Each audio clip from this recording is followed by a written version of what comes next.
In the past 2 weeks, the number of cases of COVID-19 outside China has increased 13-fold, and the number of affected countries has tripled.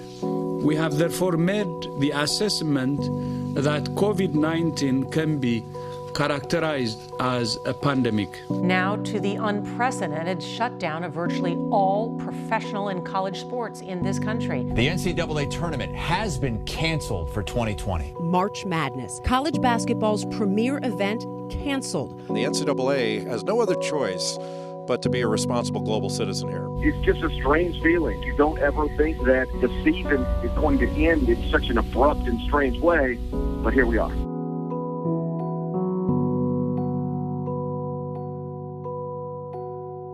You know, I feel really fortunate that we actually got the opportunity to tell our team in person. We were about 5 minutes away from practice being over when our deputy AD, Colleen Sorum, came down to share the news with me that the NCAA tournament had been canceled.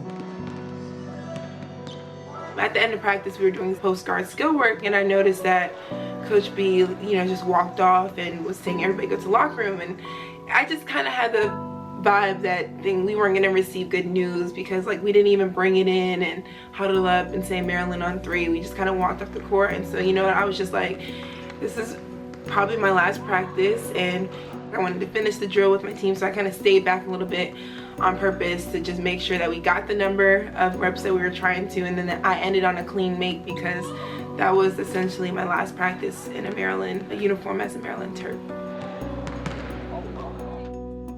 I was able to get everyone in our lounge, coaches, players, staff, support staff, everybody. Even our character coaches, we were supposed to meet that day, they were even there. So kind of ironic that we just had the entire family in place that day. After we were told the news from Colleen Sorum, the first person to speak was Blair Watson. And her words to everyone was, "I love you guys." And I think that memory and just her moment in time will always be something that I remember. But each and every person that spoke just had powerful, meaningful things to say to our entire team. I just wanted to let them know that I'm really proud of them and that I love them. We didn't accomplish the goal that we could have. But at least we went out with a championship, like Big Ten championship. So I think at least we finished on a good note.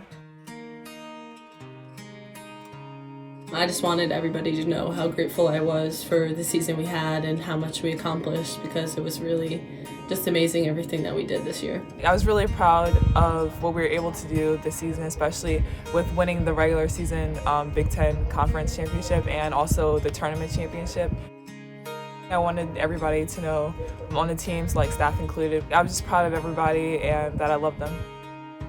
It was tough and it was sad. After we talked, we all got up and we were hugging, and I shed some tears. I cried because I didn't want to leave. I didn't want my season to end. I didn't want to stop playing with those group of girls, and so it was tough, but that's how things go. And Coach B is always talking about controlling what you can control, and I'm glad that our last memories was winning a championship and cutting down the nets, and that's what I'm always going to remember about my 2020 season. During the meeting, I experienced the Maryland family by just feeling the love that everybody felt and just knowing that we were all there for each other.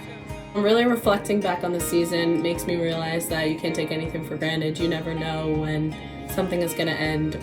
Just really thinking back on that, it makes me realize how much I really enjoyed the time that I had with my team, and we made every moment count. We were always in it together.